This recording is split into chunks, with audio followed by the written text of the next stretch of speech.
Okay, start na po tayo. Sa ayaw nyo't sa gusto, magsisimula na tayo. Magandang araw sa atin lahat mga kababayan, saan man panig kayo ng daigdig naron. Dito na naman tayo sa another episode ng ating vlogs, Badong Aratilis po. Pag-uusapan natin ngayon, ito po, no, si Idol Rafi. Kita nyo naman, ha? Idol Rafi. Alam nyo po, ang dami na pong pinag-usapan yan. Marami na pong mga komento, pero ako ang tingin ko rito 'no, ito naman po ay talagang bilang political analyst, ang nangungunang political analyst sa buong Pilipinas, Padong Aratlis po, iyon. Nangunguna kasi ako pa lang ako pa lang po ang political analyst. Alam niyo ang tingin ko po rito 'no, kay, kay Idol Raf, itong ginagawa niya po na 'to at ng kanyang mga kapanalig. Promotion po 'to 'no, hindi po nakakasira sa kanya 'to. Ito po ay pino-promote niya yung sarili niya para sa 2028. Mamaya po, tatalakayin natin yan. Samantala, isa pa pong balita natin, Sandro Marcos, aba, manang-mana sa ama. Iba yung sinasabi sa ginagawa. Kung kamakailan po 'no, kamakailan, eh nagsalita po si, kasi binatikos po siya, eh. Alam niyo 'tong mga Marcos mahilig po 'to sa ano, eh, 'no, sa pagsalag sa mga batikos, lalo na sa kanilang pagkatao. Lalo na pagkatao nila, taga ano, nanonood sa atin taga Bulacan, Jero Sevilla, hello. Yung pong kanilang, 'pag nasasabihan sila lalo na yung walang isang salita o sinungaling, kagyat nagre-react 'tong mga 'to 'no. Kaya ano ba nangyari rito? Bakit, sinabi na ni Sandro Marcos na willing naman siyang ilabas yung kanyang, video pero wala pa rin pong lumalabas, tatalakayin natin 'yan. Baka baka ano na lang 'yan palabas lang. At iba pa pong mga balita ay meron din sinabi si Pulong 'no, alam niyo naman si Pulong ngayon on the war path ngayon si Pulong. Yan po mga pag-uusapan natin pero bago yan, kung bago ka pa lang dito sa ating channel, mag-subscribe ka na. Dahil ito lang ang tanging channel na may kinikilingan, may pinapanigan, una sa balita, huli sa impormasyon, kaya ano pang hinihintay nyo? Pindot na, okay? Pag-usapan natin, no? Unahin na po natin tong si Antiwing. Naku, ang hirap kalaban to si Antiwing. Kasi kakilala nila to, ano nila to, kakamping, kadilawan nila to, si Rowena Guanzon. Ito po ang bagong atake sa kanila ni Rowena Guanzon. Sabi ni Rowena Guanzon, "Hindi ba kumukuha kayo ng pondo?" Ang inaatake niya rito si Larissa Ontiveros, 'di ba? Diyan na galit-galit ngayon si Rowena Guanzon dahil pinagtutulungan siya ng mga kakamping sa pangunguna ng amo nilang si Risa. Nang sinasabi po ni Anteweng Guanzon ay, hindi pa gaganda kung hindi nagnakaw sa PhilHealth. Ang tindi 'no? Mahirap 'yan. Mahirap palang kalaban 'to si Antiweng. Ito naman po ang sinabi ni Rowena Guanzon, "Hindi ba kumukuha kayo ng pondo sa mga kano tuwing kampanya?" O sino pong makakaalam niyan? Yung mga kasama nila dati. Risa Ontiveros, dumadaan kay ano pero binabawasan niyo rin dahil magnanakaw din kayo. Ang tindi naman 'no? Ang tindi po ni Rowena Guanzon 'no, pinagbintangan ng magnanakaw itong mga lider ng mga kakamping Katdilawan. Sino po ba pinupuntirya niyan? Yung, magkaibigan, magkaibigan na si, Risa Ontiveros at saka 'to si Ronald Llamas. Meron pa siyang sinabi kay Llamas, para tuloy-tuloy lang tayo mamaya dito sa mga malalaking usapin. Eto po. Ito ang, bagong sinabi nito ni Rowena Guanzon kay Llamas. "Kasalanan ko ba, Llamas, kung mayaman talaga ako?"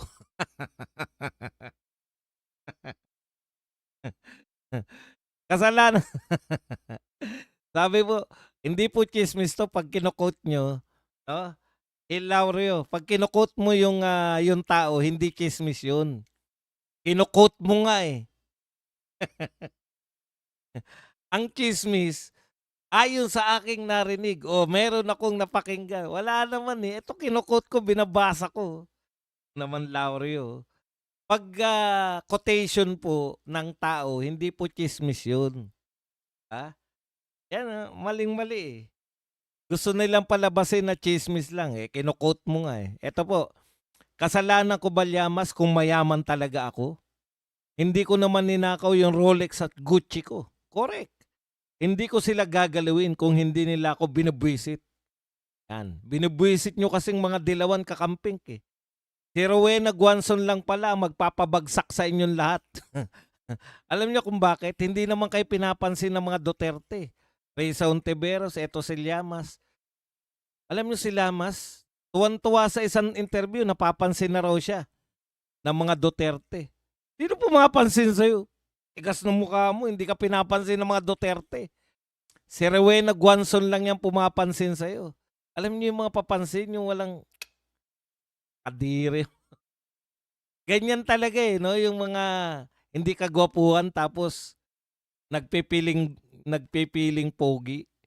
Yung taong hindi nakaranas kahit kailan sa tanang buhay nila na maging gwapo tapos piling pogi. Ganyan po kay kay ano, kay Llamas. Tapos may pumatol na may itsura. Lalo na pong kayo po, marami sa mga viewers natin nakaka-relate dito. Alam niyo yung mga hindi kagwapuhan tapos may pumatol na may itsura-itsura? Akala mo talaga kamukha na sila ni Aga Mulak, eh. Hindi feeling po ba? Gano'n po ang problema ng mga ano, eh, neto ni Llamas, eh, 'no? Feeling pogi dahil may pumatol na natin banggitin. Okey, punta naman po tayo rito. Hindi, tuloy natin yung sinasabi ni Auntie Wing. Ang sabi po ni Rowena Guanzon, hindi ko sila gagalawin kung hindi nila ako binubwisit. Itong si Llamas, wala ka ng trabaho. Wala ka palang trabaho. Political analyst ka na bigla. Grabe naman. Auntie Wing, ano ka ba naman? Yun nga trabaho niya, eh, 'di ba? Wala siyang wala siyang, trabaho. Dineklara yung sariling political analyst. Wala ka ngang PhD. Sabi, wala ka palang PhD. Ha? Yung may mga PhD lang. Ano ba yung political analyst? Pu P yan yung mga walang trabaho. Wala ka pala Ronald Llamas, wala ka palang trabaho. Kinakanti ako nitong si Llamas, ang pangit naman niya. Ang sakit naman nun, Auntie Weng. Wag naman ganunan. Yan yung problema, Auntie Weng, 'pag yung sabi mo nga, hindi kagwapuhan, biglang may pumatol, feeling pogi talaga, eh. Feeling siguro nito Gabby Concepcion na itsura niya, eh. Buti na lang hindi siya nagbakla. Kung nagbakla siya, ang pangit-pangit niyang bakla.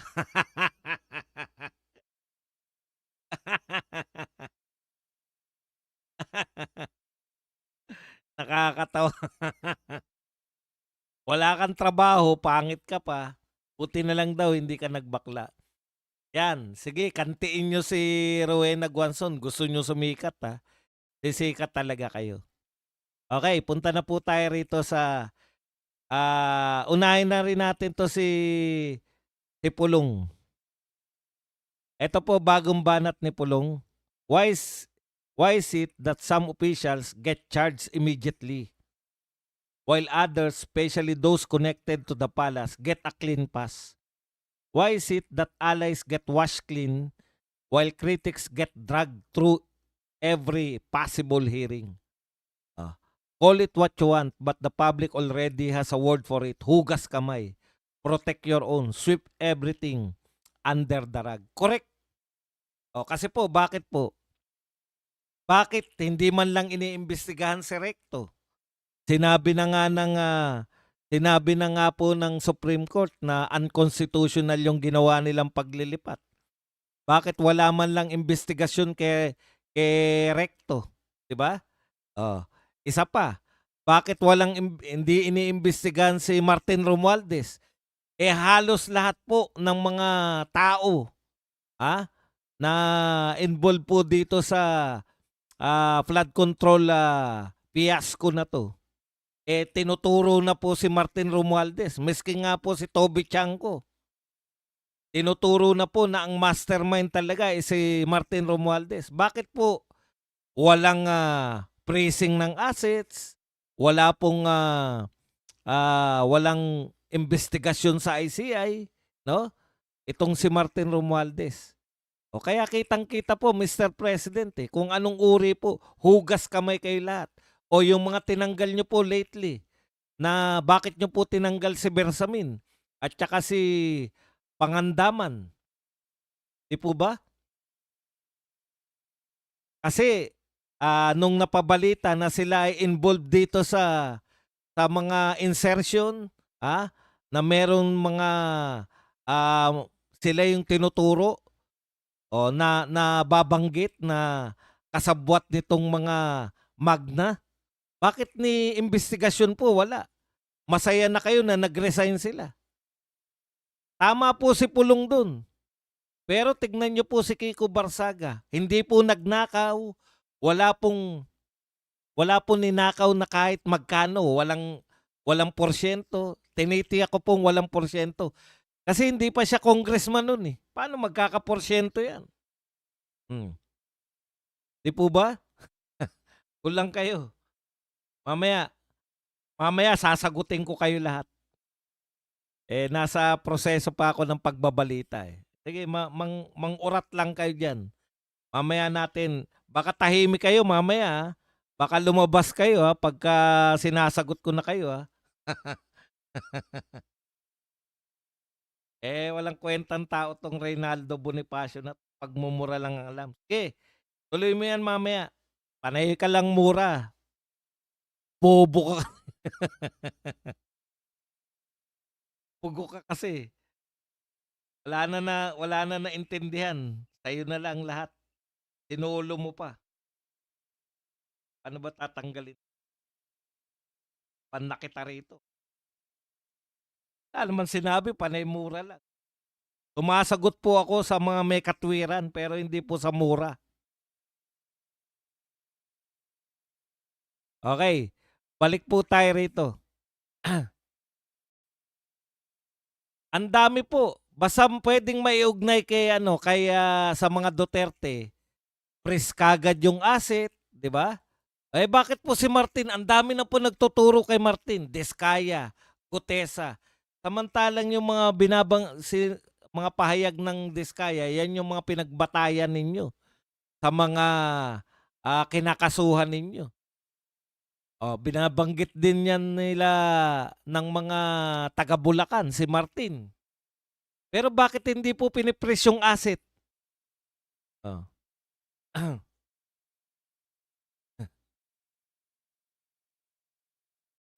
Kaya talagang ano kayo, eh, 'no, yung love your own. Kasi hindi nila puwedeng imbestigahan si Bersamin, si Pangandaman. Eh, ano bang gagawin ni Bersamin at Pangandaman kung magtapat? O bakit niyo po tinanggal kung wala silang anomalya? Imposible, wala pong tatanggalin na ganyan, trip niyo lang. Bakit kayo nagte-trip?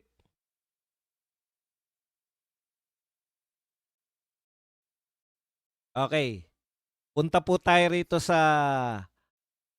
ah iniisa-isa ko lang bago tayo pumunta kay Sandro Marcos at tsaka dito kay Idol Rafi.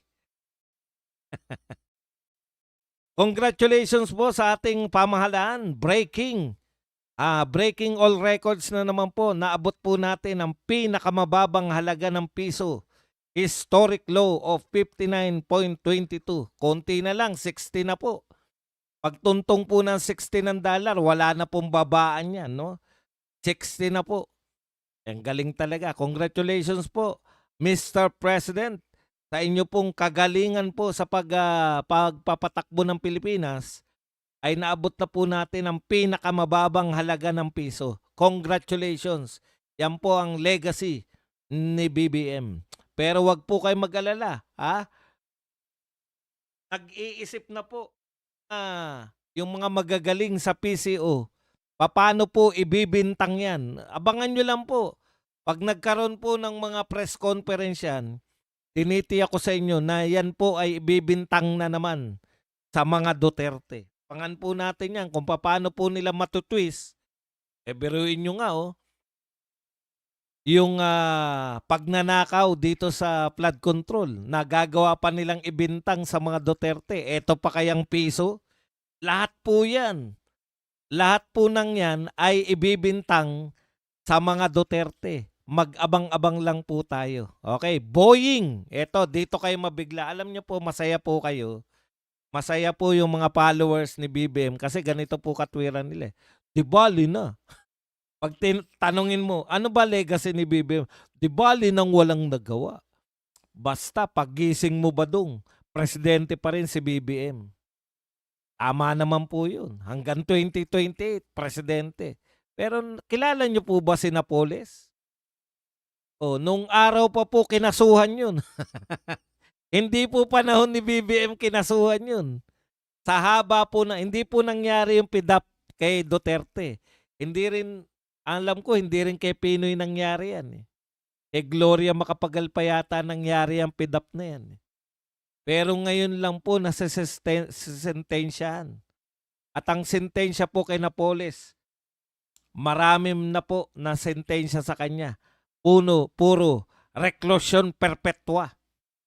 Habang buhay na pagkakabilanggo. Ngayon, masaya kayo lahat. Lahat ng mga supporter, nagdidiwang pa kayo. Pero hindi naman habang panahon na ngayon eh. Hindi naman habang panahon 2025 eh. Hindi naman habang panahon 2026. Hindi habang panahon nakaupo ang amo nyo. Anong mangyayari pagka hindi na kayo nakaupo? Diba? Matakot kayo. Diba, Lina? Nariyan naman si Boying. Talaga? Ipapaalala ko lang po sa inyo.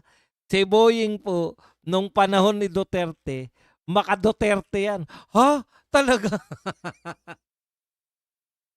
Yan ang aasahan nyo, nasasalo kay BBM at sa mga alipores. Tandaan po ninyo, maka-Duterte yan si Boying nung araw. Nung panahon po ni Duterte, maka-Duterte po yan. Di ba? Ulit-ulitin ko lang po. Nung panahon ni Marcos, yan, maka-Marcos na siya. Sa tingin nyo, yan, paano kaya pag panahon na ni BP Sara Inday? Pag panahon na ng presidente na si Inday Sara Duterte, maasahan nyo pa ba na ililigtas kayo? Pakinggan nyo po. Ito po ay, anong tawag dito? Quote mula po sa Balita Ngayon. Sabi po ni Boying, oo, Pangulo ang nag-appoint sa akin, pero hindi ibig sabihin noon na hawak niya ako. Wala siyang kontrol sa ombudsman at ang bawat desisyon ko ay nakabatay lamang sa ebidensya at sa batas, hindi sa politika. Grabe po yan. Ngayon niya po sinabi yan. Ngayon po sinabi yan ni Boying. Ngayong panahon pa ni BBM. Oo, siya po ang nag-appoint sa akin. Pero, hindi niya ako hawak. Ngayon kayo magdiwa. Para ko na nakinikinita. Ano kaya ang mangyayari sa ombudsman? Kasi alam niyo po, hindi na po pabata si Boying. At meron na po siya near-death experience, di ba? So sa tingin ko, ginawa niya po ang lahat. Aminado naman si Boying. Ginawa niya ang lahat para makuha niya yung pagiging ombudsman. Alam niyo po yung mga tao, lalo na po yung nagkaroon na po ng mga near-death experience. Yung mga sa tingin nila ay binigyan na lang sila ng panibagong buhay. Alam niyo po, naniniwala po ako sa tindi po ng ebidensya na nasa harap ng ombudsman. Sa tindi kasi ganito 'yan, eh, bakit ka makikisama sa kasalukuyang presidente? O nakita niyo naman. Sa totoo lang po, ang ombudsman, kahit po 'yan ay tinatawag nating independent, umaasa pa rin 'yan sa pagpopondo ng gobyerno. Kita niyo naman ang mga request ngayon ni Boying Remulla. Dagdagan ng sangkatutak na abogado. Ang dami na po nilang abogado diyan sa ombudsman. O kasi nakikisama ka sa kasalukuyang presidente. Ano ang mangyayari after ng presidency ni BBM? Pakikisamahan pa rin ba ni Boying si BBM pa rin? Eh kung lantad na lantad na eto yung mga alipores ni BBM panay mga magna, oh. Anong gagawin mo? Ah.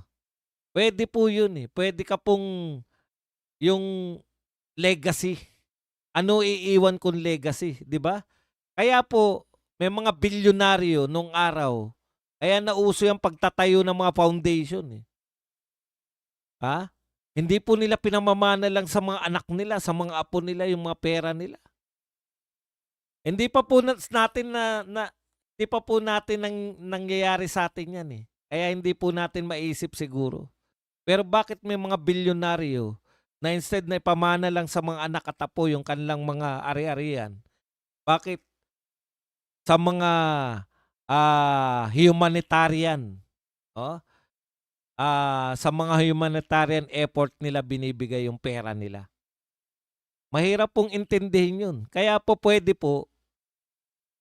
po yun na si si Boying Remulla, alagaan niya yung legacy ng pangalan niya. Dito na lang ako matatandaan, eh.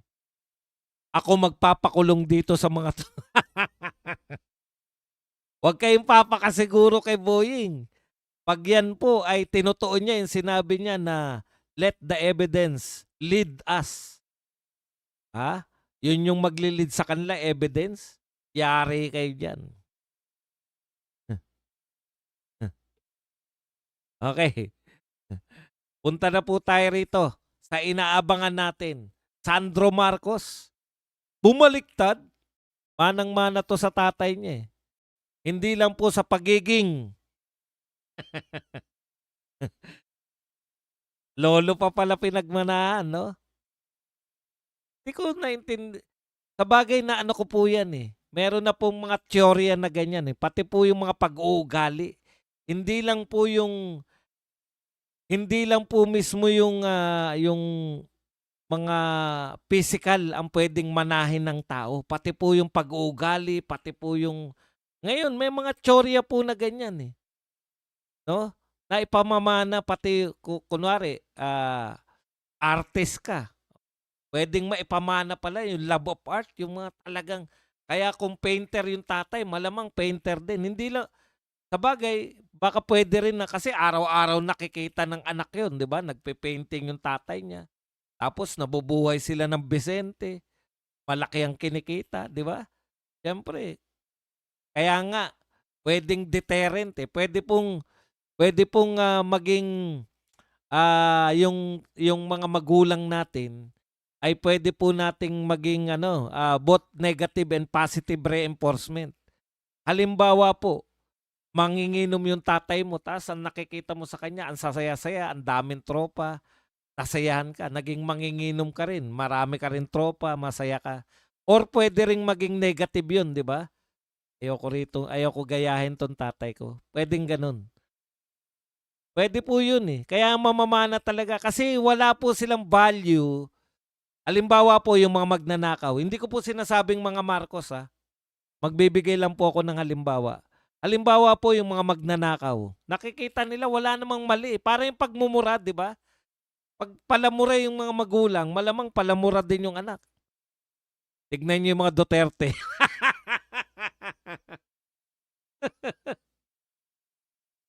Badung sinisiraan mo yung mga Duterte, Dun na ako sa palamura, pero makatao. Kaysa kaysa araw-araw na nagsisimba pero magnanakaw, dun na ako sa palamura.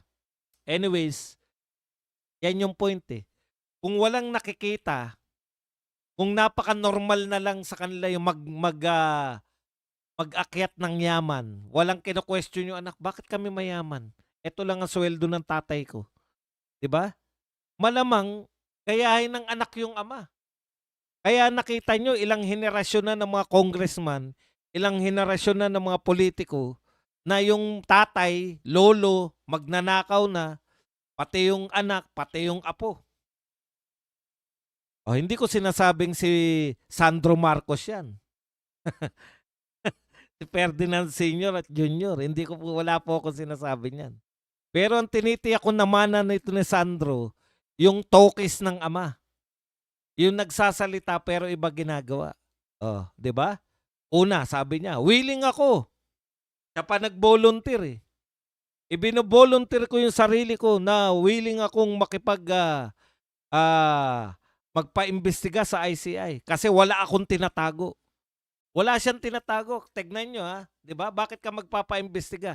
Hindi naman siya iniimbitahan, nagpa-imbita siya eh.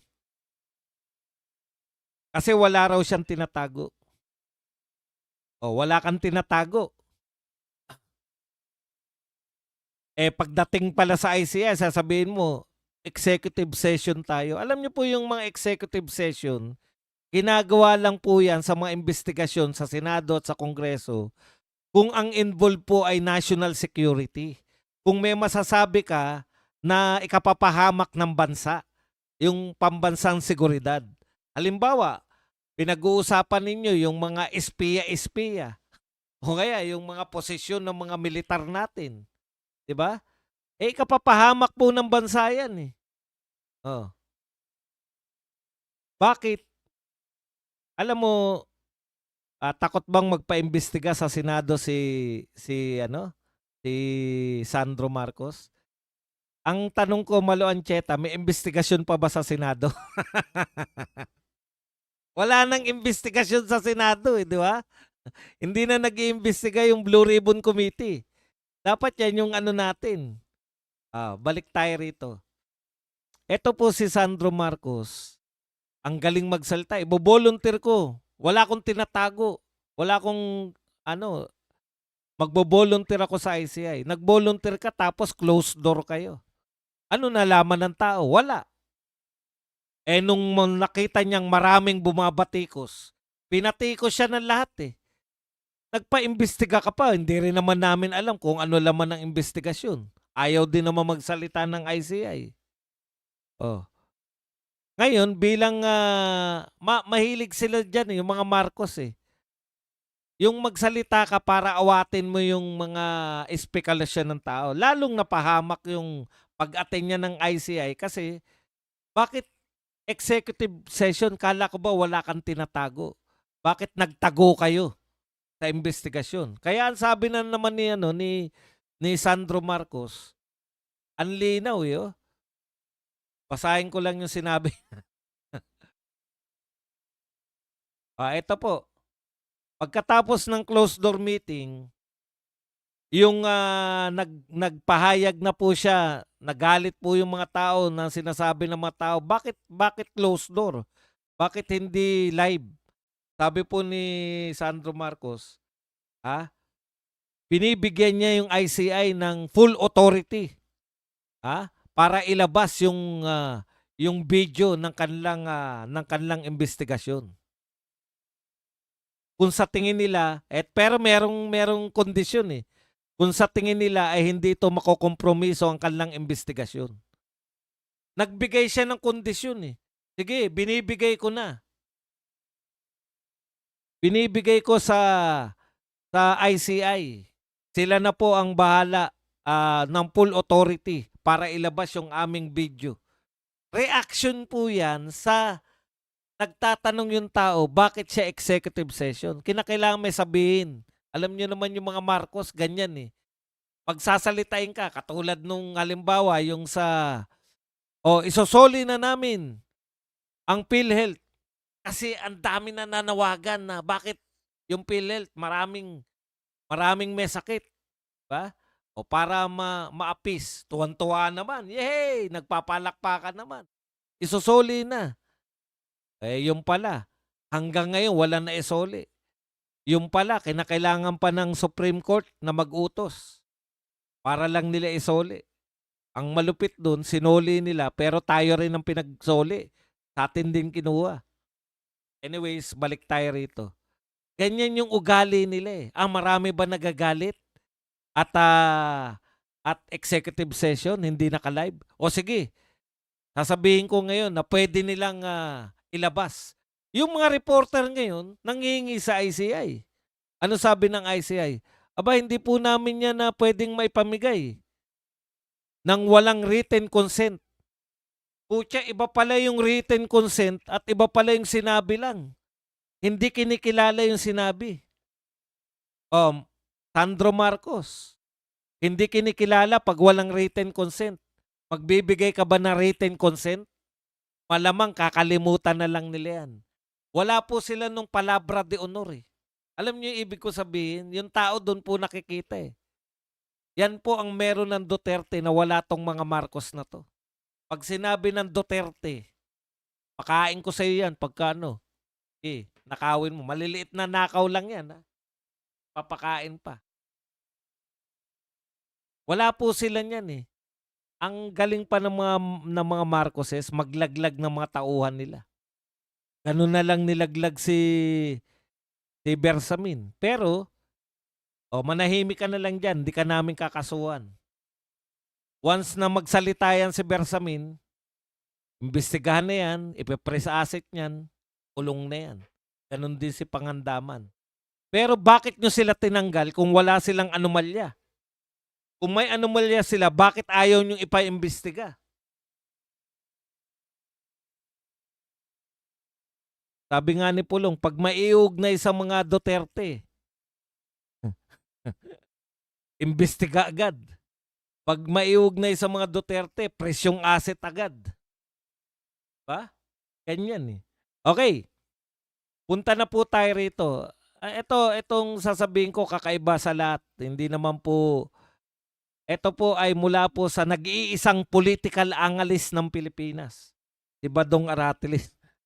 Magagalit na naman yung mga haters ni Badong. Opo, ako lang po ang nag-iisang political analyst. Ang dami na natin nasabi, meron pa tayong mga sinasabi na mga immoral, hindi magandang ano, no? Ayon nga kay Kiko Barsaga, kasi sabi ni Ramon Tulfo na ano yung sabi ni Ramon Tulfo? Ano ngayon kung nambabae siya? Ang nakakahiya ay kung nanlalaki ang kapatid ko. Sabi naman ni Kiko Barsaga, wala naman talagang mali doon kung wala siyang asawa.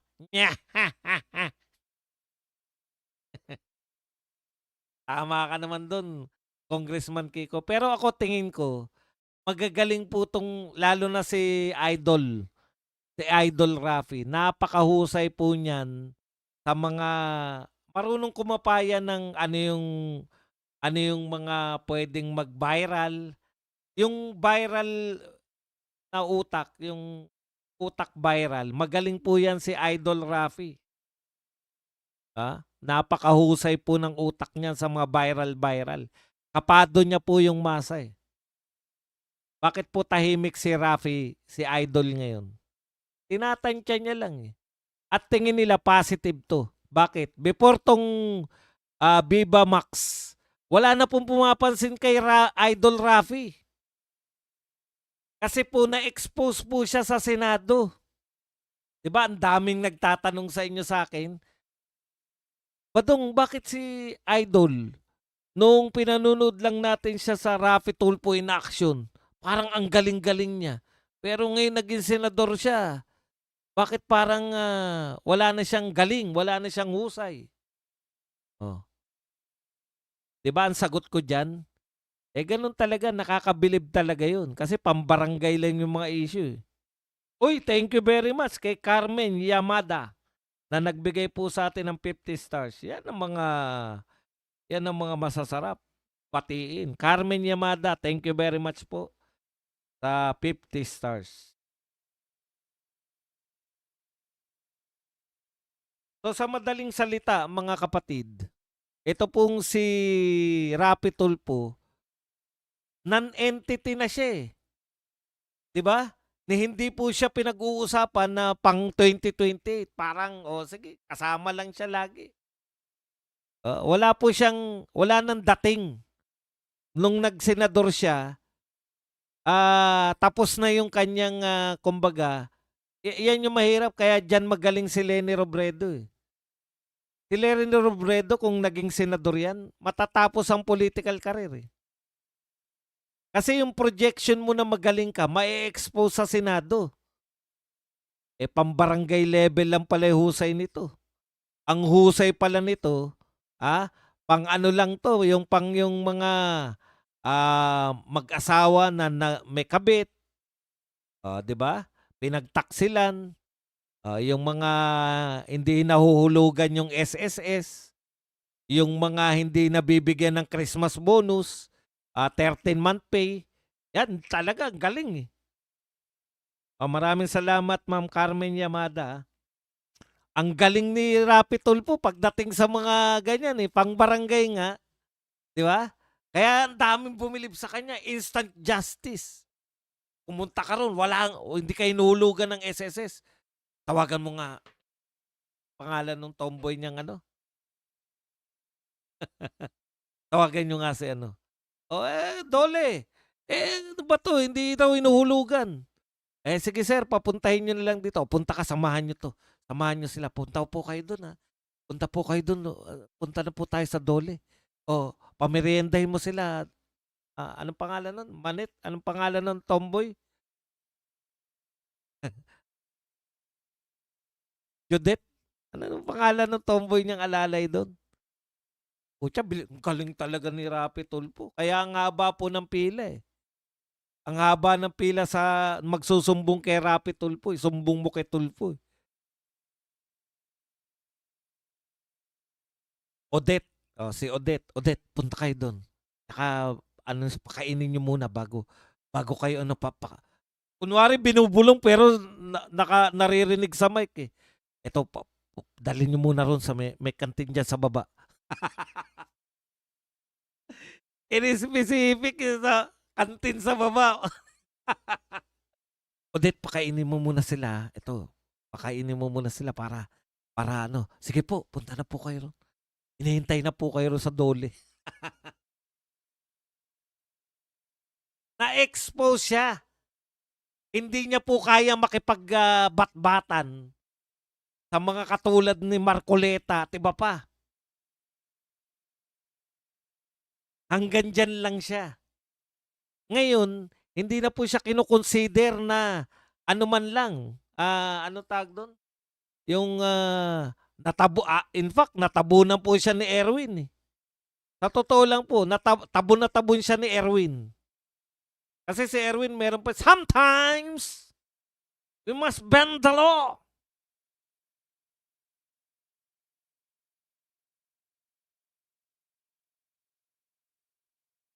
Diba?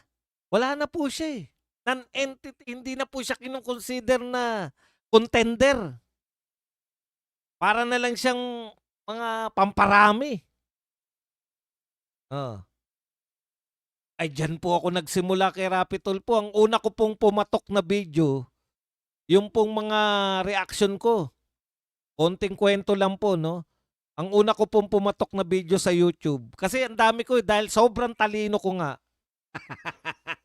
Simula ka sa YouTube, itatry mo lahat eh, di ba? Itatry mo lahat eh.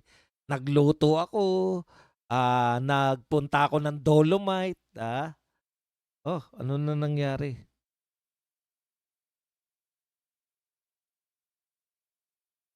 Gur ako. Why? Ayun, pansamantala. Nag-react ako sa mga issue dyan sa Tulfo. Yan, dyan po ako kaya nanonood talaga ako dyan. Kala nyo ba niloloko ko kayo? Idol talaga natin yan. Ngayon po, nung lumabas po yung Viva Max, bigla na po siyang pinag-usapan na uli. Alam nyo po, may pattern po yan. May gusto silang sundin eh. Tignan nyo, react agad si Ramon Tulfo. Hindi pa nga napapangalanan kung sino yung senador na may reaction na kagad si Ramon Tulfo. Sinasalo na agad. May pattern po silang gustong ano, eh, kasi ang mga Pilipino mahilig sa machismo. Kaya nga laging panalo yan si Lito Lapid, eh, kahit hindi kumikibo, eh.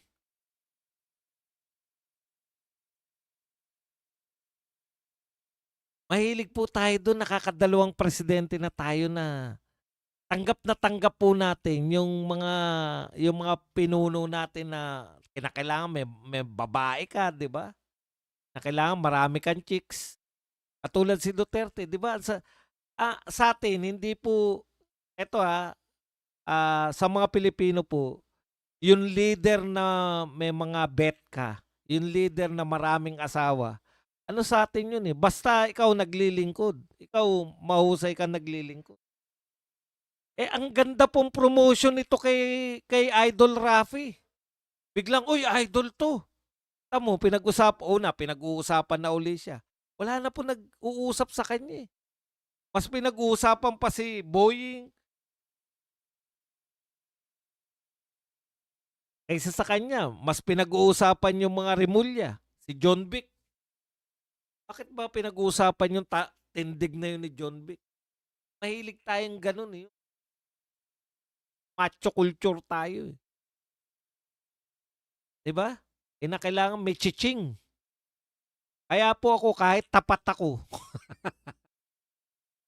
seryoso. Kahit po ako ang iisa lang po ang babae sa buhay ko, misis ko lang. Kinakailangan natin paminsan-minsan para talagang maging katanggap-tanggap tayo. Totoo po 'yan. Pinag-usapan uli siya ngayon, 'di ba? Oh, pinag-usapan na naman. Wala na po kasi siya, eh. Sanay po si Rapi Tulfo na siya pinakasikat, #1 lagi sa mga survey, #1. Ngayon, ano siya sa survey? Presidential. One of the others na lang siya. Nalaos, parang Grace po na lang. Si Grace po yung pagkaunang ano niyan, unang pasok sa politika, pampresidente agad, eh. Wala pang nagagawa, pampresidente na agad, eh. 'Di ba? Wala pang nagagawa yan si Grace po, for president na agad dahil yung popularita, tatay yan, FPJ, anak ni FPJ yan, eh. Yung macho culture po. Eh, talo sila lahat ni VP Sara, nananapak, na pinagmumura yung kung sinong gusto murahin. Ang tapang, eh. Eh, hindi na po gano'n si Rapi Tulfo, lagi po ang tanong kay Idol, "Idol, ano na? Bakit tahimik ka? Idol, bakit deheng bokeke ka sa mga nakawan ngayon? Idol, parang." Kaya yung pagpasok ng Viva Max, bida na naman si Idol. Hindi kumikibo yung asawa, hindi kumikibo si Idol.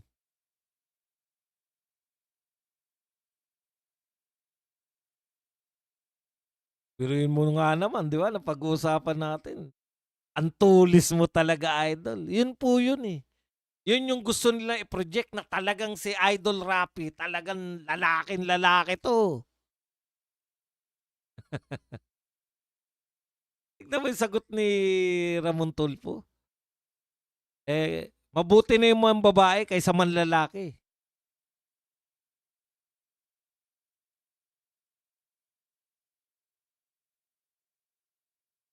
Ako po, part po 'to ng ano ni Idol. 'Pag nawala po yun, kaya po siya Idol dahil tignan niyo naman yung mga tindigan niyan, 'di ba?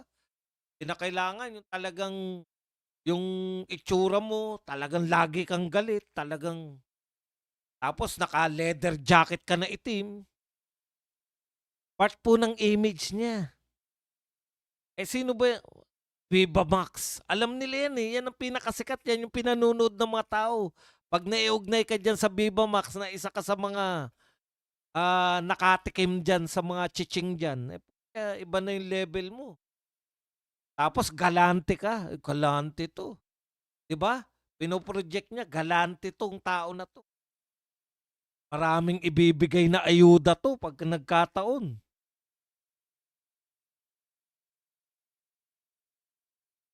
Kaya part po yan ng projection ni Idol Rafi. Repackaging, ibalik ang pagiging idol ni Rafi.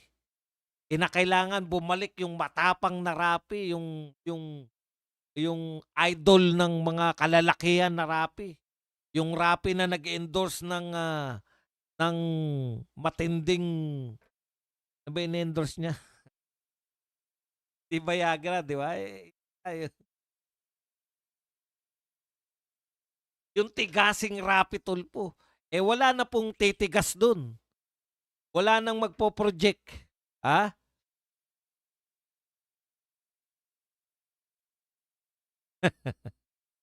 Wala na pong magandang projection na tigasin ka na ikaw ay nagkaroon ng nagbigay ng tip na 250 sa isang Viva Max babe. Wala nang mas titigas po ron. Robust. Dapat pati yung mga ini-endorso, hindi po pwede yung mga tato puti ang ini-endorso mo. Dapat ang ini-endorso mo, robust. Mga Cobra, energy drink, mga ganun dapat yung part po ng package yan para sa 2028 election. Huwag po kayong papabitag dyan. Ako, hindi. Di- Ako nga, gustong gusto ko nga. Wala namang pumapatol sa akin. Walang pumapatol sa akin. Ano magagawa natin? Talagang gustuhin ko man, wala akong pantip ng 250K. Grabe, no? 250K. Saan mo, ilang buwan mong paghihirapan yun, tapos ititip mo lang. Okay, mga kapatid.